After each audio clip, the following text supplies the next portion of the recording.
As the colonies along the Atlantic coast took shape in the mid-18th century, they became grouped by region. The four regions, New England, Middle, Chesapeake, and Southern, shared a number of characteristics, including temperate climates and more than adequate average rainfall, which are critical factors for successful agricultural production. Despite these similarities, the colonies displayed many regional differences. The area known as New England was comprised of Massachusetts, Connecticut, New Hampshire, and Rhode Island. This region was mostly English, with scatterings of Scotch-Irish in the population. With its proximity to the ocean, this area's major commodity was fish. Other important exports included whale products and timber. The major imports included sugar from the West Indies, wheat from the Chesapeake region, and manufactured items from Britain. The Middle or Mid-Atlantic colonies included New York, New Jersey, Pennsylvania, and Delaware. This region was known for being the most ethnically diverse, with large concentrations of Dutch, Scots, and Scotch-Irish, along with some Germans and a few Huguenots or French Protestants. A large number of Africans and a handful of Swedes rounded out the population. In New York, slaves were required for the harvesting of wheat, which was a major export. Like New England, the Middle region relied on Britain for manufactured goods and on the West Indies for sugar imports. The Chesapeake region of Maryland and Virginia, also known as the Upper South, was the wealthiest of the eastern regions. A heavily English region, the area was also populated with Germans and Scotch-Irish. Overall, the Chesapeake population was 60% white and 40% black. Slaves were common on both large and small farms. Tobacco was the major crop of this region, although wheat became a popular crop, and both were exported to the West Indies. The Chesapeake imported manufactured goods from Britain and slaves from the West Indies and Africa. The final region along the eastern coast was the Southern colonies, or Lower South, which included North Carolina, South Carolina, and Georgia. This region was the most racially diverse, with South Carolina being the only colony with a black majority. Mainly the English and Africans populated this region, with Scots, Scotch-Irish, Germans, and Huguenots figuring into the mix. Slaves were considered necessary in the Lower South as a labor source for the plantations, and were commonly seen on smaller family farms as well. In addition to tobacco, major exports included rice and indigo, while major imports included manufactured goods from Britain, slaves from the West Indies and Africa, and sugar and rum from the West Indies.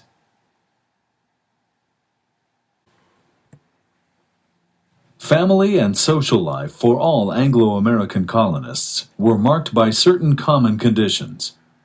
A pre-industrial economy put a premium on owning land. Knowledge of medicine was primitive by modern standards, and social hierarchy was shaped by the notion that God had ordained some to be rich and others poor. All white men and women were expected to marry, while women were expected to give birth, rear children, and manage the household. It was the husband's responsibility to participate in public life, including taking leadership roles in the church and government. While these characteristics shaped life throughout the colonies, there were regional differences, especially between the two most ethnically English regions, the Chesapeake and New England. The Chesapeake colonies were considered to have the more challenging environment, both physically and emotionally. Mortality rates in the Chesapeake were high, and most children had lost one or both parents before adolescence. Males outnumbered females, making it difficult for men to marry, although this ratio became more balanced by the 18th century. Those who did marry entered into a permanent union.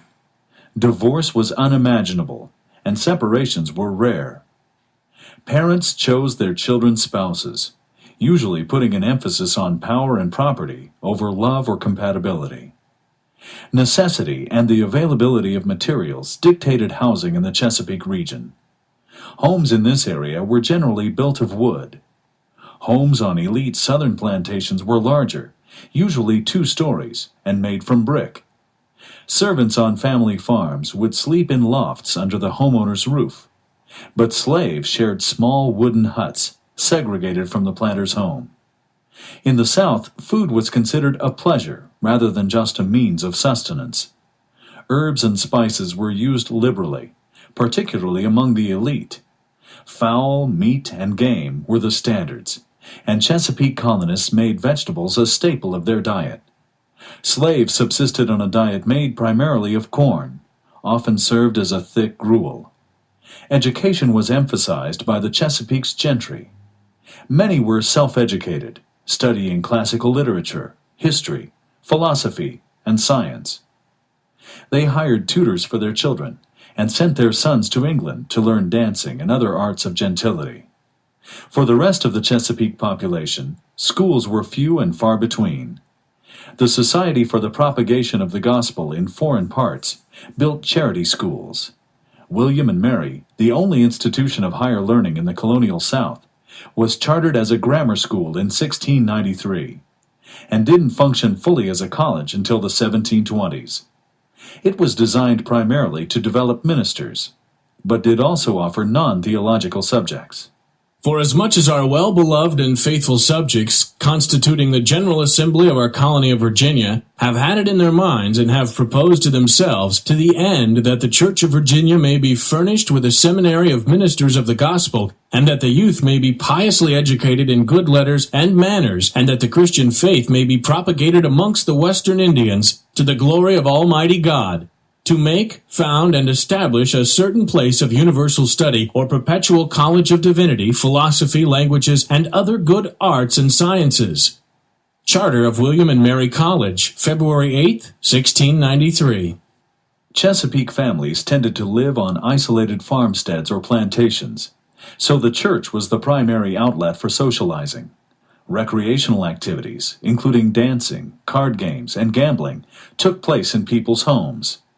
Various forms of hunting competitions were common, but the premier event was the horse race, which everyone could watch, but on which only the gentry would bet. Life for New Englanders bore more differences than similarities to life in the Chesapeake region. 17th century New England offered a much lower mortality rate, with estimated lifespans of nearly 70 for men and over 60 for women.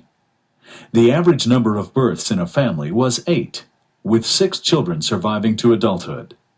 New England's Puritans considered marriage to be a civil covenant rather than a religious sacrament, and arranged marriages were highly uncommon.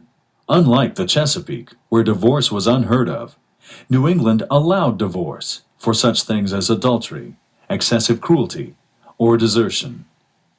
Common New England houses were typically made of wood and often contained a hall with a great fireplace, a parlor where husband, wife, and perhaps the new baby slept, and a full kitchen, placed in the rear under the slanted roof.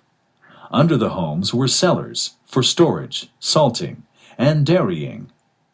Puritan tendencies toward minimalism carried over into food choices and preparation. The usual fare included fish, especially cod, porridge, baked beans, and brown bread. Baked goods were quite important to the diet, and baking was a common method of preparing food.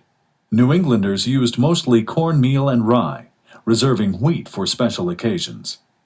They also consumed vegetables in season. The diet was quite nutritious, but aesthetically very plain. For fish and fowl we have great abundance. Fresh cod in the summer is but coarse meat with us. Our bay is full of lobsters all the summer and affords a variety of other fish. All the springtime the earth sends forth naturally very good salad herbs. Here are grapes, white and red, and very sweet and strong also, strawberries, gooseberries, raspberries, etc. Governor Edward Winslow, 1621. Education was particularly valued in New England, especially as a way to promote piety. New England made a greater commitment to public education and to the creation of colleges than any other region, resulting in the highest literacy rates throughout the colonies. In New England, as in the Chesapeake, learning took place first in the home, where children were taught basic skills such as reading and writing. Learning also occurred in the church, where the sermon was the principal device for teaching religious lessons.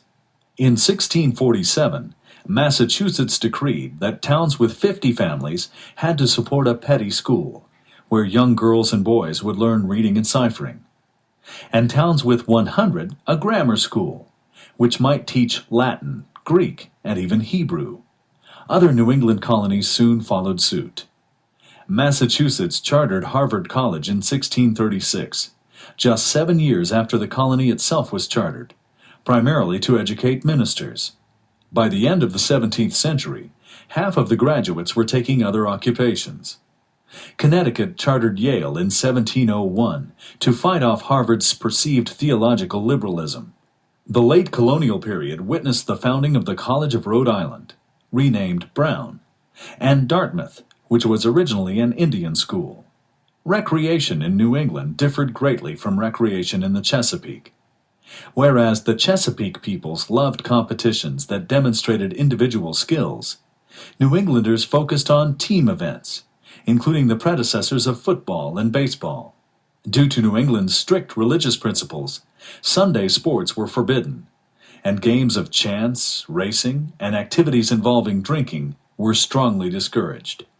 Certainly, New England's piety affected every aspect of its population's lives, prevailing in a kind of cultural austerity, while Chesapeake life took on a more festive, less inhibited cast. However, the festivity of the Chesapeake was tempered by the high mortality rates and expectations of loss, whereas New Englanders grew to expect a longer, healthier life. Included New York, New Jersey, Pennsylvania, and Delaware. This region was known for being the most ethnically diverse, with large concentrations of Dutch, Scots, and Scotch-Irish, along with some Germans and a few Huguenots, or French Protestants. A large number of Africans and a handful of Swedes rounded out the population. In New York, slaves were required for the harvesting of wheat, which was a major export. Like New England, the Middle region relied on Britain for manufactured goods and on the West Indies for sugar imports. The Chesapeake region of Maryland and Virginia, also known as the Upper South, was the wealthiest nation. With its proximity to the ocean, this area's major commodity was fish. Other important exports included whale products and timber. The major imports included sugar from the West Indies, wheat from the Chesapeake region, and manufactured items from Britain. The Middle or Mid-Atlantic colonies included. As the colonies along the Atlantic coast took shape in the mid-18th century, they became grouped by region. The four regions, New England, Middle, Chesapeake, and Southern, shared a number of characteristics, including temperate climates and more than adequate average rainfall, which are critical factors for successful agricultural production. Despite these similarities, the colonies displayed many regional differences. The area known as New England was comprised of Massachusetts, Connecticut, New Hampshire, and Rhode Island. This region was mostly English, with scatterings of Scotch-Irish in the population.